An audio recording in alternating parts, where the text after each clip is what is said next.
here and there. So you guys can actually just go back and listen to the video if you need to tap out for any reason. But you said you're nervous on which? But yes, I would recommend if you've never had chemistry before, or if you have and it's been a while, I would recommend that you take that. Okay. So let me go ahead and share my screen because I am now online. As you guys can see here. And hold on one second, y'all. There we go. Trying to get it together. I decided to just go live at the spur of the moment. So that's why I'm a little pausing for a second. Okay, so here we go. You're welcome, Never Becky. But yes, so let me re-answer your question, okay? Because I know I answered it, but let me make sure it's given to you the way that you needed it to be given. An introductory chemistry class is good for a student who's never had chemistry before, or if it's been a minute since you've had chemistry. However, if you take general chemistry straight out the gate, keep in mind, professors assume that you already know certain things. Therefore, they're going to make things a little more challenging for you in terms of taking the time to restate certain things. You're typically in a class with over 100 students, depending on your class size, and teachers oftentimes don't want to go over those things with you, and they figure you should already know the material. Let's see, I feel like Intro to General Chem was like all what you learn in chemistry in high school. Yes, yes. Some people actually need it that slow, and that's a good thing. Like if you don't have a timeline of when you're trying to finish certain classes, then by all means, take an intro class. But if you are going to get a tutor on the side and or go to your professor's office each week or go to the tutor center each week, that's going to be very helpful as well. Okay, prerequisites to become a surgical technologist. Okay, yes. An introductory chemistry class is also good too. Yes. Matter of fact, I'm just going to turn the screen around a little bit so I can kind of talk to y'all for a second. So yes, a general chemistry class is good for you. Hello, Z, what's going on? How you doing? A general chemistry class is good for students who need that slower pace. But what oftentimes tends to happen, things are at a rapid pace. So for instance, I have this book right here. This is a basic chemistry book. I have tons of books, as you guys can see in my office, tons of books. But the thing is, teachers, usually the first test is like the breaking point. And a lot of students tend not to do well when they haven't had chemistry in a minute. And then they get discouraged. Okay, so Never Baker, which one are you taking? Intro or regular chemistry? Which one are you taking?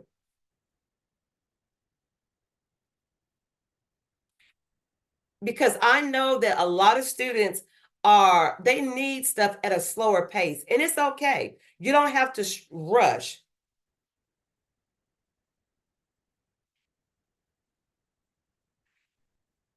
Okay.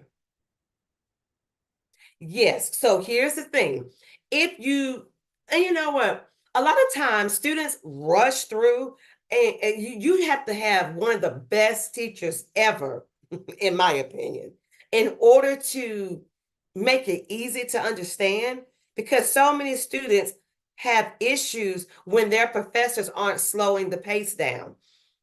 And unfortunately, teachers are like, sure. They don't care. They don't care. But I will be going live each week when school starts. I'll be going live more often so that I'm able to help you guys get a good grade in your chemistry class. So yes. Yes, Jojo. See, Jojo even said it too, coming from a student side. Yeah. Hey, Key, how you doing? It's been a minute since I talked to you. You are absolutely right. There are some classes that have 300. I done dropped my pen, y'all. Hold on. That have 300 or more students in the class. And you know what happens? The professors tend not to grade your test. It's usually the TA that's grading it and not the teacher. Okay? Not the teacher. Yes, I do. Radiantly, Jules, I do. I do private tutoring. So if you need help, by all means, come and get me. Come and see me because I do offer tutoring. Thank you, JoJo, for telling Never Becky that. Yeah, she got this. Exactly. Y'all hang out with me every week and you will do well. If you hang with me from the start to finish, you got this. Now I got to grab my pen, my marker for the board. It dropped on the floor. Now I got to see where it went to.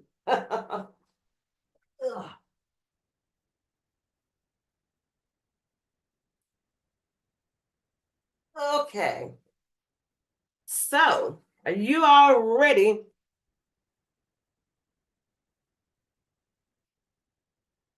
Okay, yes, I will see you. I look forward to seeing you.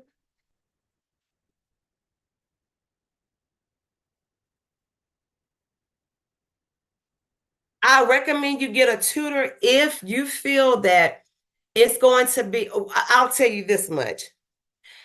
See how the first week goes. If you get a sense of what your professor is saying, see how that goes. And that's going to be a determining factor in terms of what you think you should do for your class. I would recommend you do that. Yep. I would recommend that you do that. Yes. Hey, Queena, am I saying your name right? Or Kani? Let me see. Hold on. Let me get it. Hold on. Juanina. Quinina. Cunina.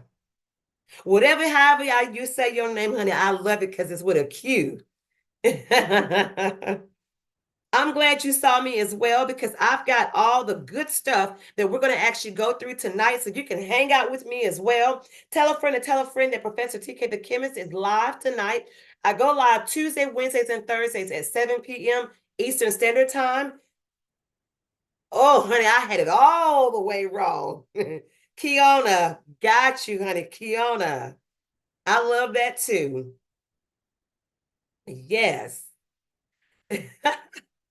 So tonight we're going to go through atoms, and this is one of the introductory lessons that generally takes place around the third or fourth week of class. Now, a lot of students that come to my lives are getting help for the nursing program. So this is what we're doing here. Okay. Yes, come on through, Never Becky. I'm going to actually be getting my schedule together. That schedule will go live in August around the second week so that you guys will know how you can get in touch with me. But yes, yes, yes, yes. So in terms of an atom, of course, y'all know this, it's the smallest unit of matter, right? Like you're made of atoms. I'm made of atoms. The air is made of atoms. And when you think of an atom, there are three main components that you need to know: protons, neutrons, and electrons. That's what an atom is composed of.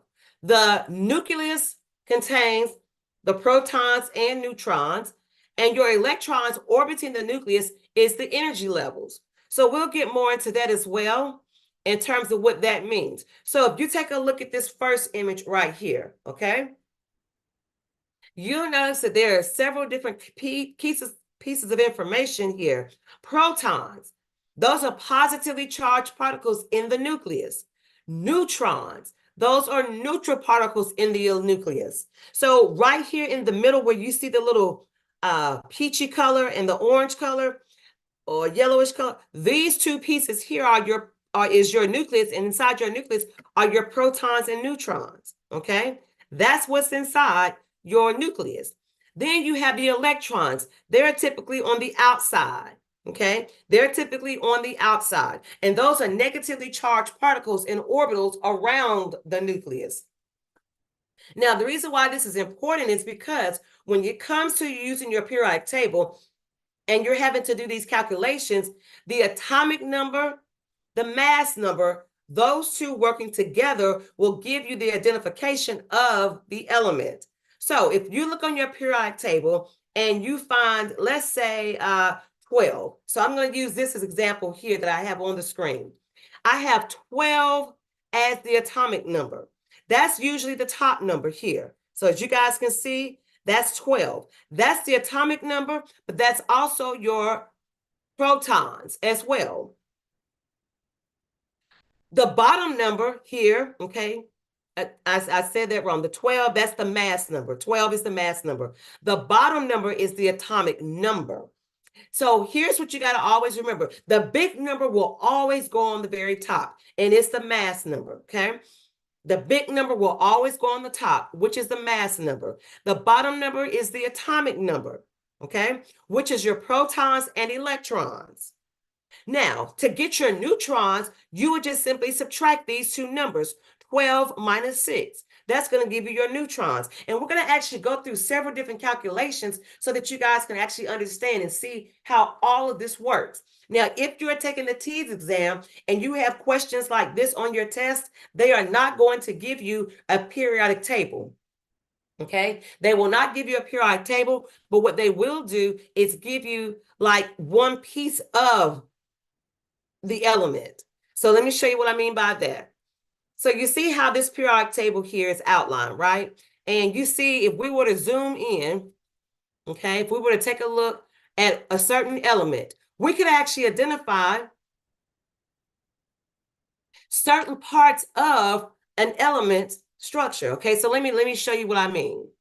Okay, so I'm going to actually get a different slide here so I can paste that here so you all can see that,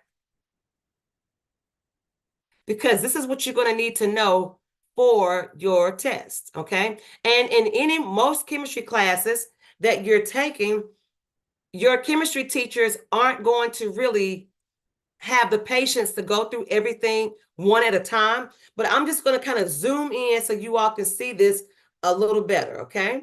So if I were to show you all right here, okay? Let's say that we were looking at copper, okay? Copper. I'm going to zoom out so y'all can see that. But here's copper right here. I'm going to highlight it in yellow so you all can see that. Okay, if you look at copper, copper has an atomic number of 29. The number that is in with decimals there, that is the mass number. And I know you guys can't see it, but I'm going to go ahead and tell you what that number is.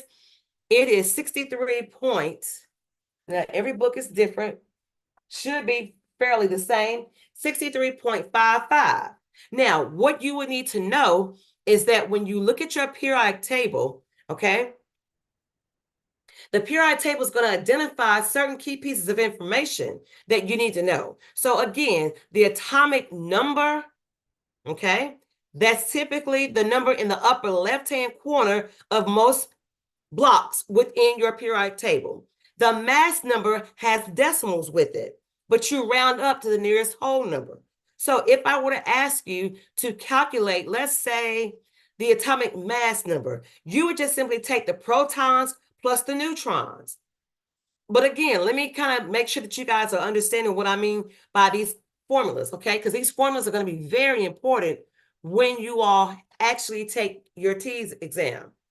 Or any chemistry class that you enroll in, make sure that you guys, and I'm going to have to put a list together of things you need for your chemistry class, okay? In order to be successful, you do need a pack of note cards, because what you're going to want to do, you're going to want to put your note cards and put formulas on them. You're going to also want highlighters. Yes, hey, Jessica, yes, I sure am. I will be doing that. Yep, I sure am. So then you're going to have highlighters, because the thing is, you need to color code your notes, particularly things that are very beneficial to helping you remember all of what you need to know, okay? So here is an example right here. Protons equals the atomic number. Electrons, that equals the number of protons in a neutral atom, but it's also the same thing as your atomic number, okay? Also the same thing as your atomic number. And then neutrons, that's the atomic mass minus the atomic number. Now, the reason why I'm going through these definitions with you guys is because on your TEAS exam, they are not going to give you any of these. You're going to have to know them, okay? You're going to have to know them. So remember, P, like a sweet pea, PEA, protons equals electrons, which also equals the atomic number. Atoms are composed of protons, neutrons, and electrons. The atomic number equals the number of protons. So you said, let's see, Julia Madison says, I want to study for the T's, but I have no idea where to even begin. Well, if you click that link in my bio, it'll take you straight to some of the products that I actually offer, and it'll actually give you a guide on what to expect for the TEAS exam. There are practice tests that you can take, and you will be tested on your reading comprehension, math, science. So you're going to have to know about anatomy and physiology, chemistry, biology, and then, of course, your math.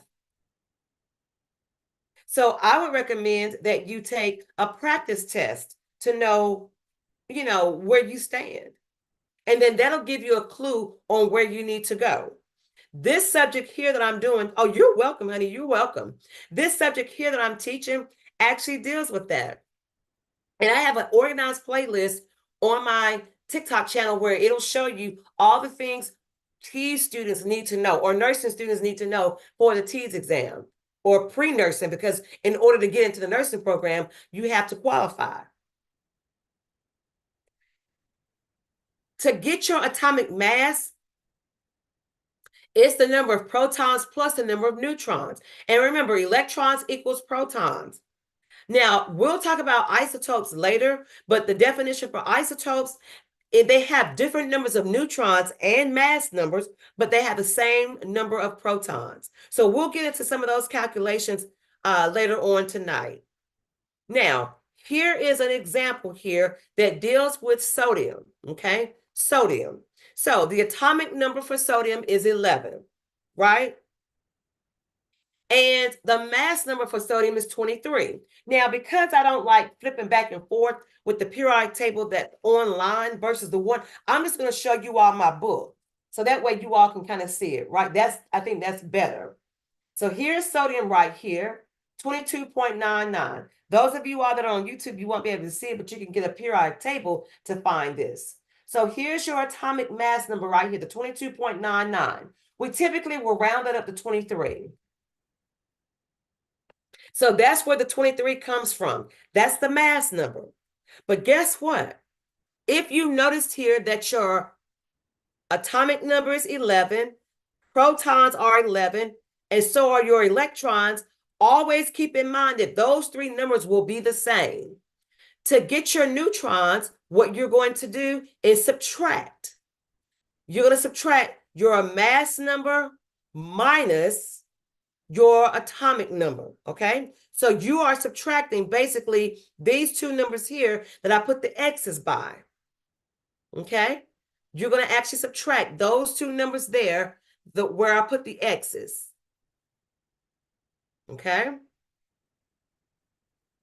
Now, one thing you need to keep in mind is that when you are doing these calculations, if you can remember those formulas, that's going to be your guide to doing all of these problems, okay? So let's do one so that you all can see this, okay? So you've got magnesium. Magnesium. I'll give you the information and you just kind of help me fill in the missing pieces, okay? So let me show you all my periodic table. If you are doing this on YouTube, well, let me switch the screen out so you all can see this a little bit better. Let me see if I can pull up magnesium. Nope, it's not on this particular periodic table. But here is magnesium, okay? Here's magnesium. I'm going to pull up my periodic table. And if you have one, and if you all are looking at this on YouTube, you can look at this on your periodic table. Here is magnesium right here. Atomic number 12. The mass number is 24.31. But remember, you have to round off that number of 24.31 to just simply 24. So that's going to be your mass number, okay? So atomic number 12. Protons is also 12. Electrons is also 12. Your mass number was 24. Remember, to get your neutrons, you're going to take the atomic mass number minus the atomic number. So 24 minus 12 is going to give me 12. It's that simple, guys. It's that simple. Hey, Humble King, we're learning atomic calculations, protons, electrons, and neutrons for students that are taking the TEAS exam. If you want to become a nurse, you are in the right building. Okay, let's do another example. Let's do another one. Let's change this element to, let's say, neon. Okay, neon. Does anybody know what the element for the element symbol for neon is? Is it N or is it Ne? What do you all think for neon? You're welcome, Adolf. You're welcome. For neon. Ne. Very good. Thank you, guys. Ne. So I think we need to go over these symbols as well. Yes, it is Ne. Ne. So, Playgirl Ashley, what you said you don't understand? You don't understand what? What's going on, honey? What's going on?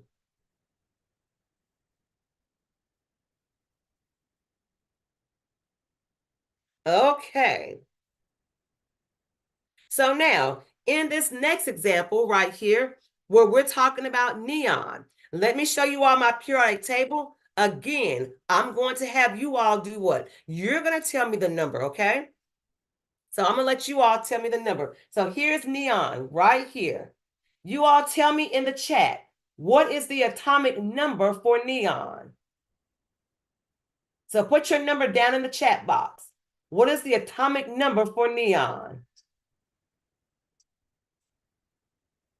Very good, Bambi. Very good, future nurse Mimi. Very good, Katie and Kate and Ricardo. Very good. What's the atomic mass number? What's the atomic mass number?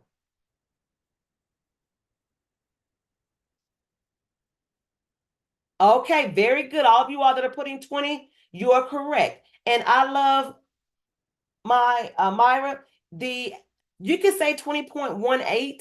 Yes, but whenever you talk about doing these calculations here, you have to round up your mass number to just simply 20. But you guys were on the right track to say 20.18. But when it comes to writing your number down, you're going to say just simply 20. So the atomic number was 10. Yes. The mass number was 20. Yes. What else is 10? Protons and electrons. Remember, those numbers are the same as the atomic number. So your atomic number, protons and electrons, will also be equal to 10. Now, to get your neutrons, all you're going to do is simply take your atomic mass number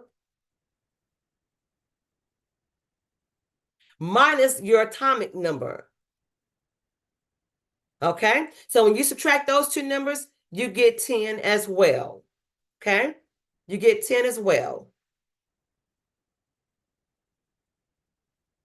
Now, one thing I need you all to be aware of is the fact that sometimes these problems will be asked of you in multiple choice format. So you'll need to know how to give your answers in the proper way if it was a multiple choice question. Okay, so let me go ahead and show you guys that as an example. So let me go ahead and screen share a different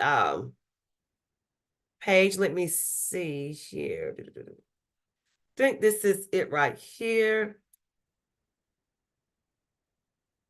Okay, so sometimes, and I know a lot of students do not like word problems, but that's the purpose in doing these types of examples. Word problems are good for you. So I'm going to try to do this where you guys don't see the answer key per se. Okay, so here we go. I'm going to actually make this a little bit bigger so you all can see this right here. And what I want you all to do is to analyze the question, okay? Look at the question right here. It says,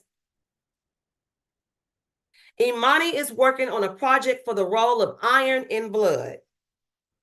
She examines an iron atom, which has an atomic number of 26. How many protons and electrons does an iron atom have? Okay, so let me back out a little so you all can see that. Again, those of you guys that are on YouTube watching this, you need to pull up your periodic table. I'm going to bring my camera around so you all can see the periodic table in my book for those of you guys that are over here with me on TikTok. So it says iron has an atomic number of 26. Well, can anybody tell me what's the mass number for iron?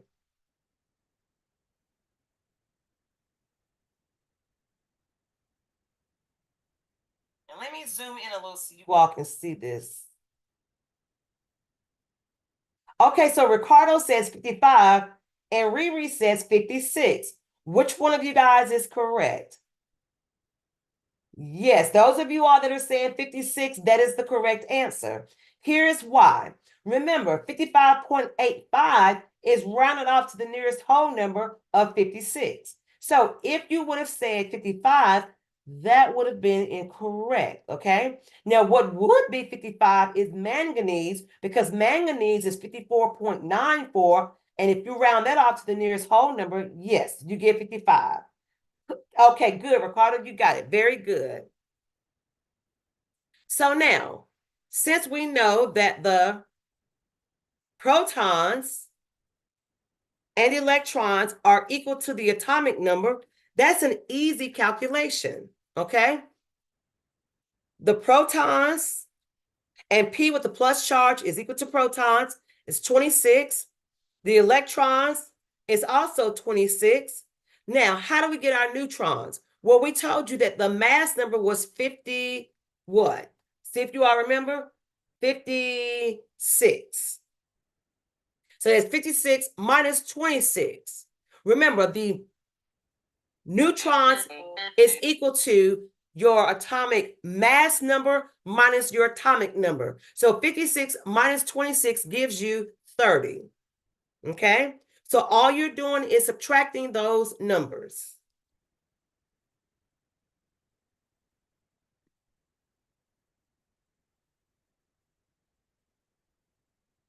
Okay. Next question. Next question. And voila, there you have it right there. Okay. So now I'm going to do another problem with you guys. Again, let me make this a little bit larger so you all can see it. Okay.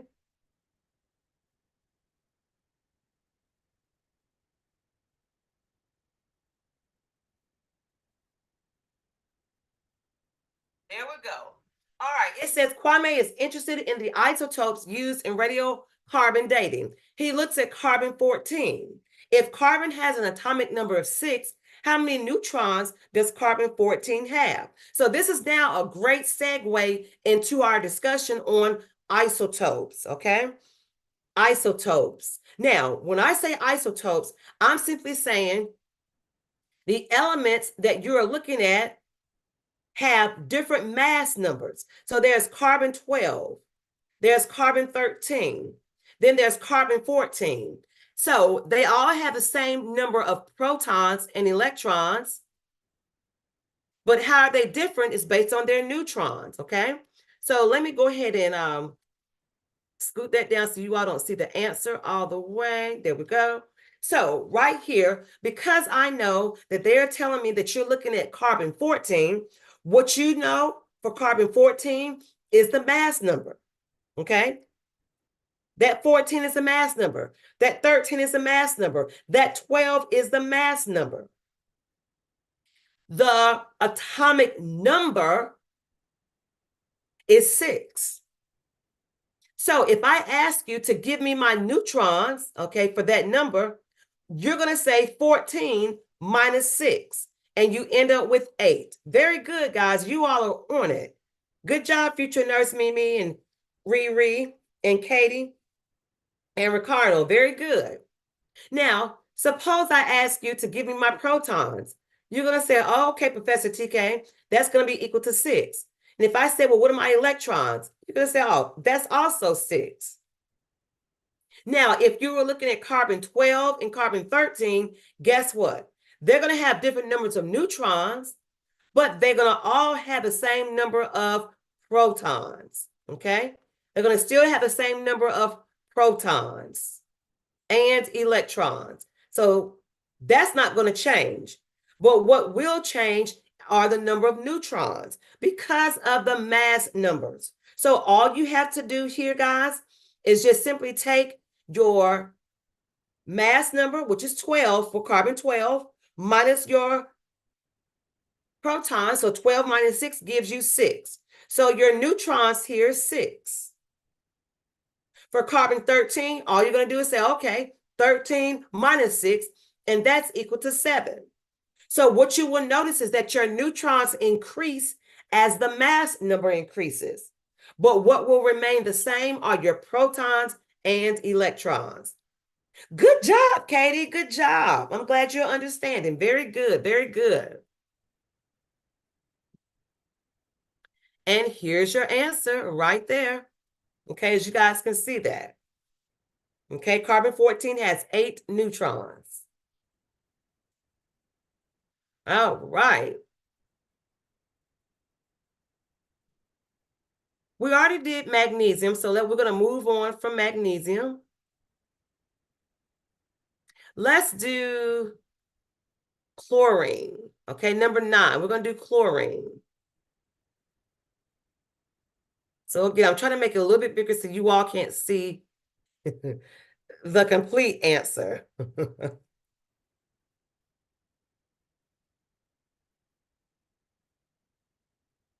right.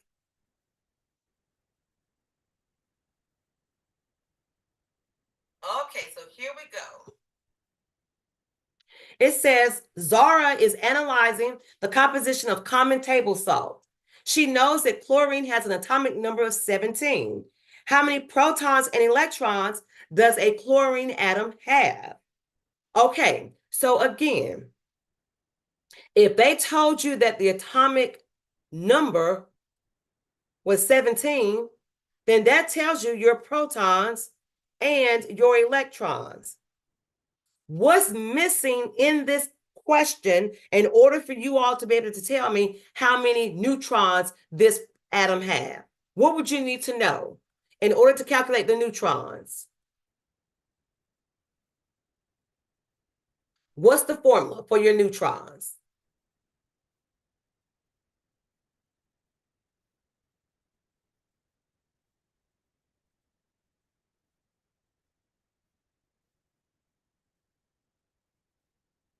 And I know some of you all may be typing it out, so I'm going to go ahead and help you out. Remember, it's the atomic mass number minus the atomic number. So the mass number for chlorine is equal to the number of people that are in this room right now, 35. Ironically. Hint, hint. Thank you, Riri. And the atomic number in this case was 17. So 35 minus 17 is equal to 18. That is the number of neutrons for chlorine. Okay, that is the number of neutrons for chlorine.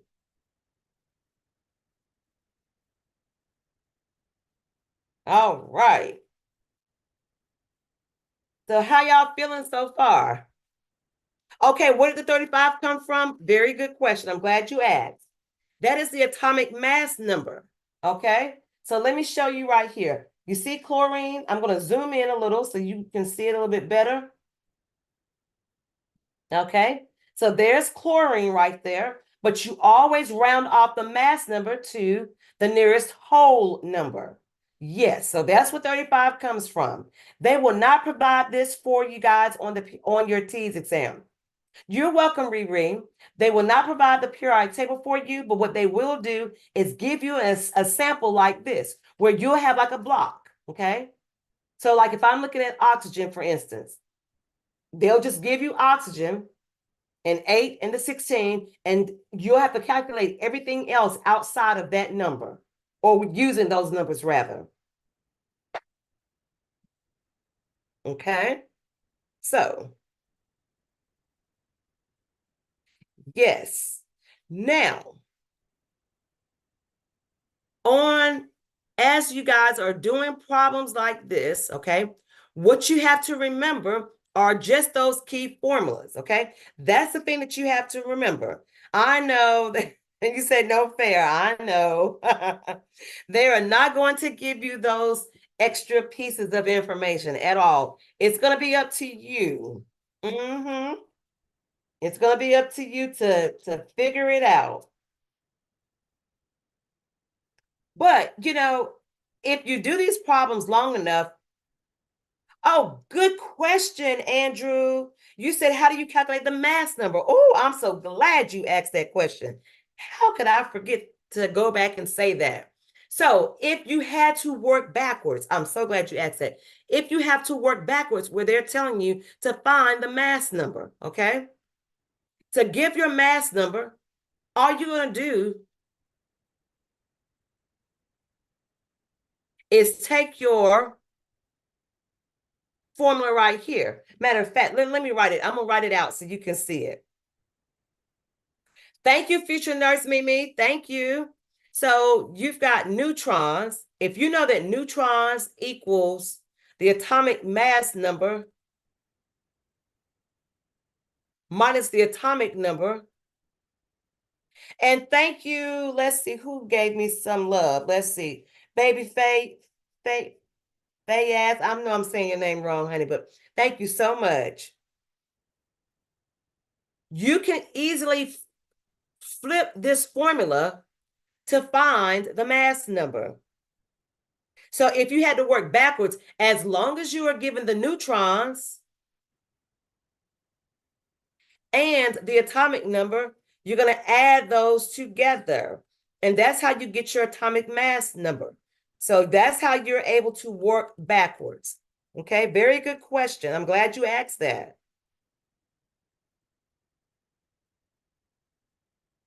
And you will have to do things like that.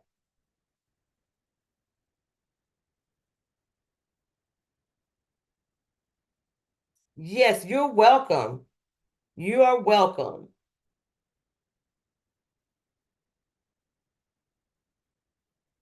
So let me give you all some more examples. I stay with these examples because, again, you need to be able to answer the questions in more than one manner. Okay, you'll need to be able to answer these questions more than one way. Let me see here. Let me see. Okay.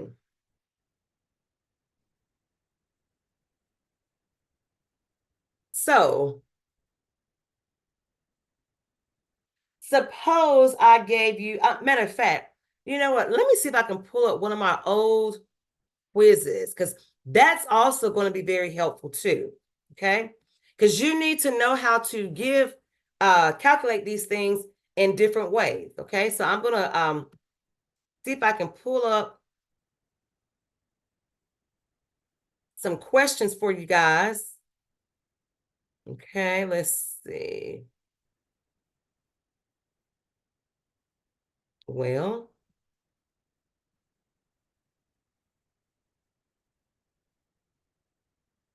let me see. Hold tight.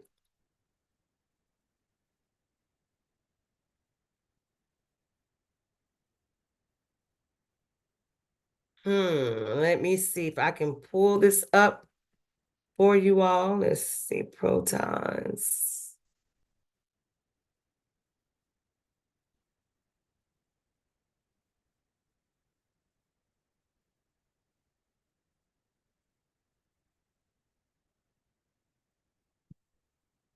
Well, no, not quite. Not quite. Okay, but I'm just going to go off straight off the dome. So let's say that I gave you a problem like this, okay? Where, and I need to also say this too, the atomic notation will be written like this, where I give you, again, the atomic mass numbers on the very top, the atomic numbers on the very bottom. Now, suppose I told you to identify this element. This is X. Which number would you have to use in order to identify what this element is? So if I gave it to you like this, the atomic notation usually has the atomic mass number on the top and the atomic number on the very bottom. The isotope notation, on the other hand, is written like this, where it's the chemical symbol followed by the atomic mass number. So which number identifies the element? Is it the mass number or is it the atomic number?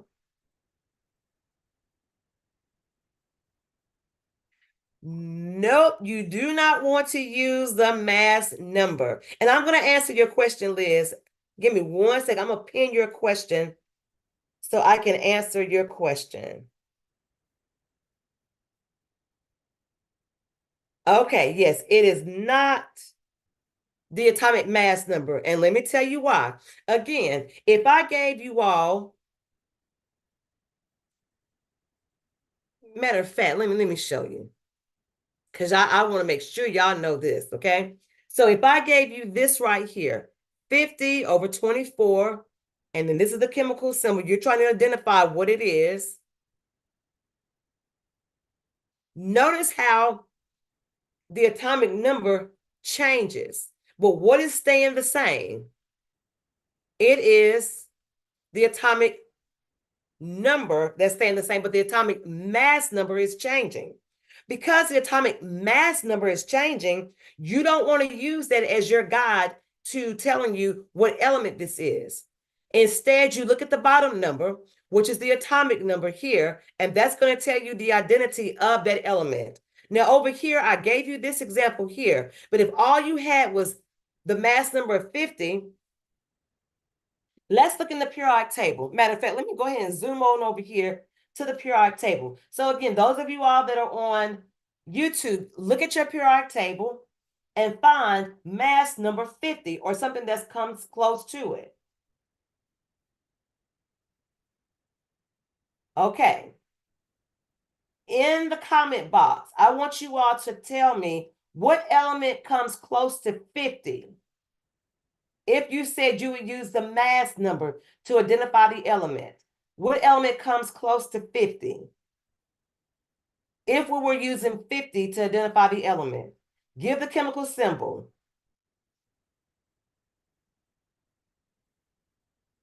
I see several of you all putting TC down. No, not TC. Where y'all getting TC from? No, atomic number 50. I mean, atomic mass number 50. If you all were using mass number 50. Okay, I see Ti for titanium. Look at it again too, guys. Oh, and vanadium. Yes, vanadium. So if you all were to use vanadium or Ti, you would be wrong if you used the mass number. Because remember, right here on the board, okay, on the board from what you guys see, you don't want to use the top numbers for the identity because that changes. And these are called isotopes of the same element. And if you look at the isotope, okay, or the element that was identified, this is actually element number 24. This is chromium, Cr, chromium. So here it is again, so that way you all can see that. I'm going to show it to you all again in my book, okay? It's atomic number 24 is chromium.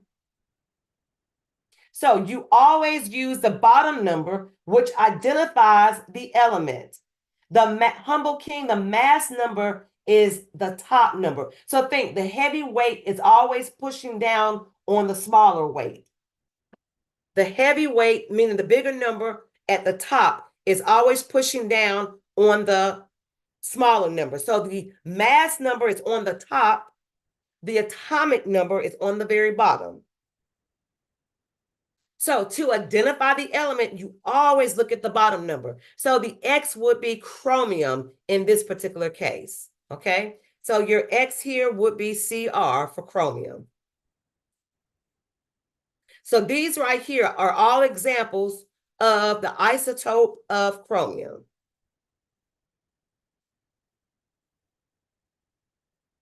Cr. Okay, I'm glad you guys got it. Glad you guys got it. So you will see questions like this on your TEAS exam. Okay. Matter of fact, I have a whole list of things that you all need to know. Okay. A whole list of things. And I'll put this list online. But when it comes to atomic note, the atoms part, basic recognition of atomic structure, you'll have to know about protons, electrons, and neutrons. You'll have to know what is an atom, which is the smallest particle of an element. You'll have to know how the periodic table is organized. You'll need to know how to calculate isotopes, the atomic mass, groups of orbitals, ionic bonding. Yes, but I'm going to actually show this list again.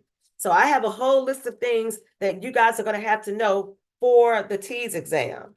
Okay. So are there any other questions? Nurse Royette, you said I got the TEAS most repeated questions. Thank you, Miss Gabby T.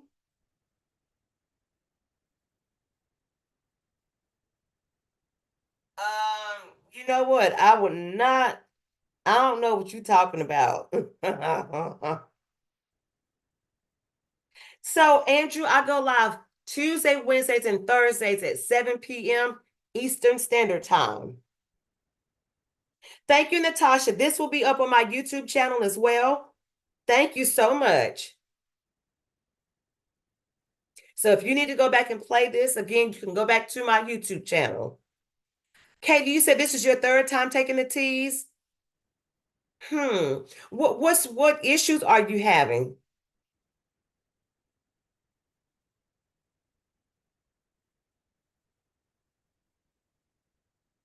Because you have to be able to identify what's causing you some problems or causing you those problems.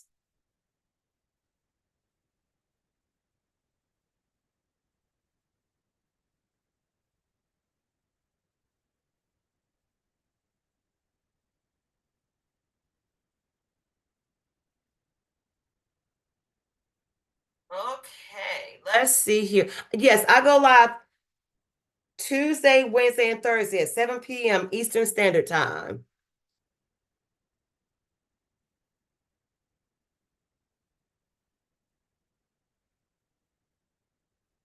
Okay, what would you say is the hardest section of the TEAS exam? Well, I would say if you have studied the information, well, let me give you the breakdown. That way they'll answer your question. On the TEAS exam, for the science part, there are 50 questions. And what you'll need to know, and they throw out some of those questions also, by the way, okay? They throw out some of those questions as well.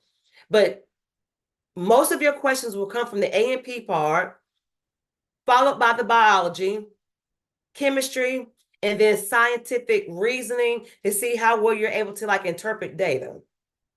So, and with the chemistry part, they're only asking you 8 questions for chemistry, just 8 chemistry questions. So don't give up, because I know of several students who had to take the TEAS exam multiple times, even the nursing exam as well. So if you want to become a nurse, you're going to do all that you can to do what you got to do. Miss Gabby T, you said science in a whole for you. Okay. Yeah, so you guys follow people that will help you master those subjects. Yes, follow people that will help you master those subjects.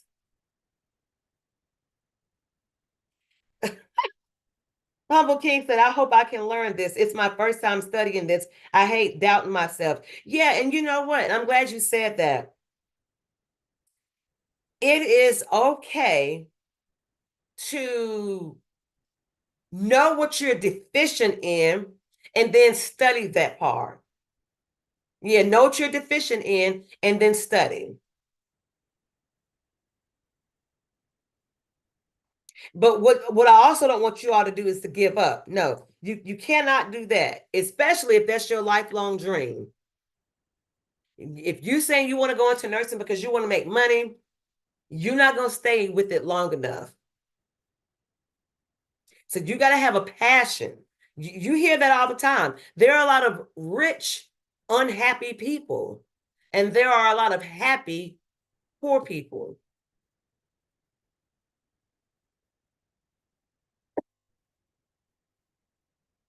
I'm just saying. So before we close out, let me show you all a couple of practice problems, okay, to see what you all can answer. So for number one, as you guys can see these questions, it says, which of the following isotopes contains the greatest number of neutrons? Now remember, what you need to do is simply subtract your numbers for each of these examples, okay? Liz, don't you said you're a pre-nursing student and people around you are already drawing blood and you feel so bad? You shouldn't. You shouldn't. And here's why. Everybody has their own pace, and whatever is for you at your appointed time. There are people who started 3 years ago, 10 years ago, and it's okay.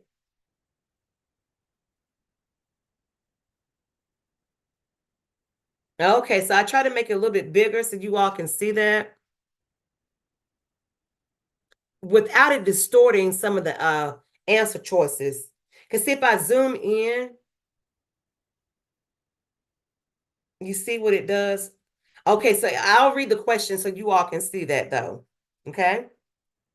The question says, which of the following isotopes contains the greatest number of neutrons? So what you have to do is subtract each of these numbers from each other. So you're going to say 179 minus 87 or 86. Matter of fact, let me get my other calculator. Okay.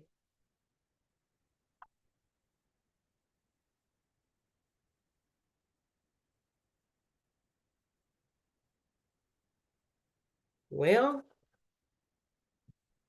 hold on, y'all. Here we go.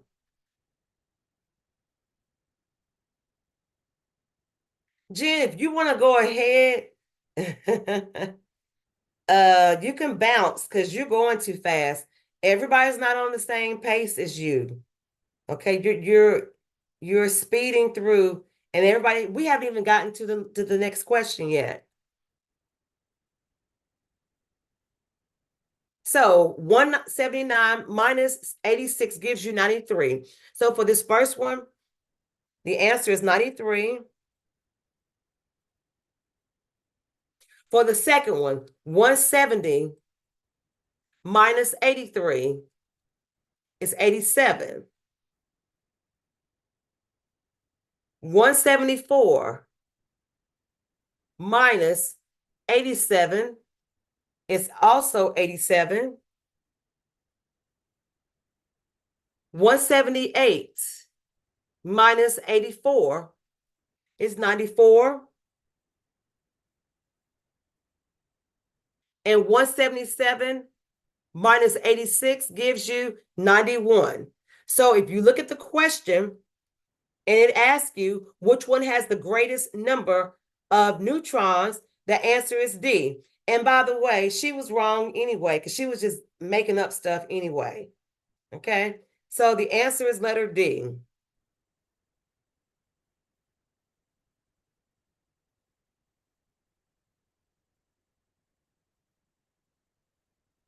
right. So D for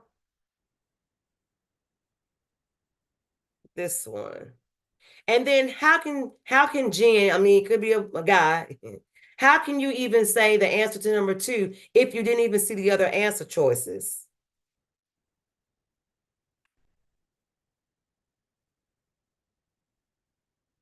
Which, again, they are wrong. So the question for number 2 says how many protons and neutrons are in 34, 16, and S. Okay, yes, Miss Gabby, I got you.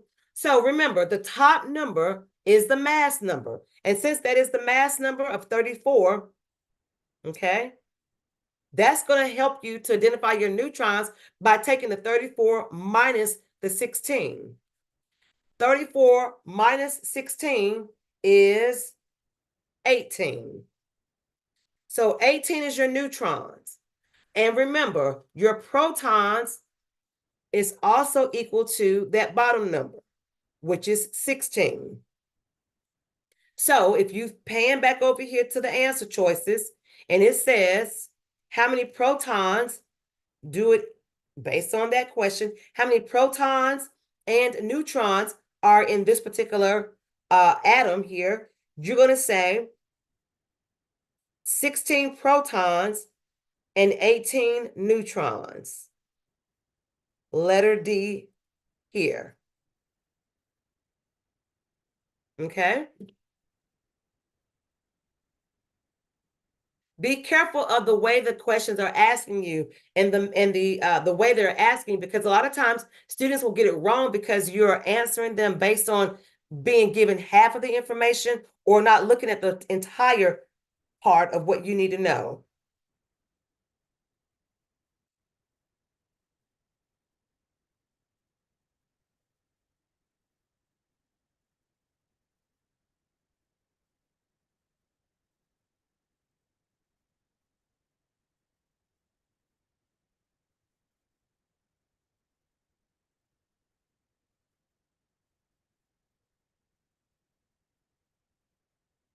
Okay.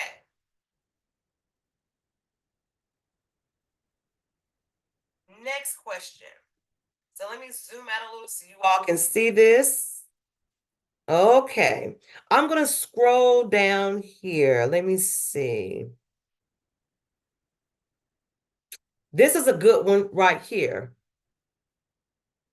And it says the number 80 in the name bromine 80 represents what? So take a look at question number 6.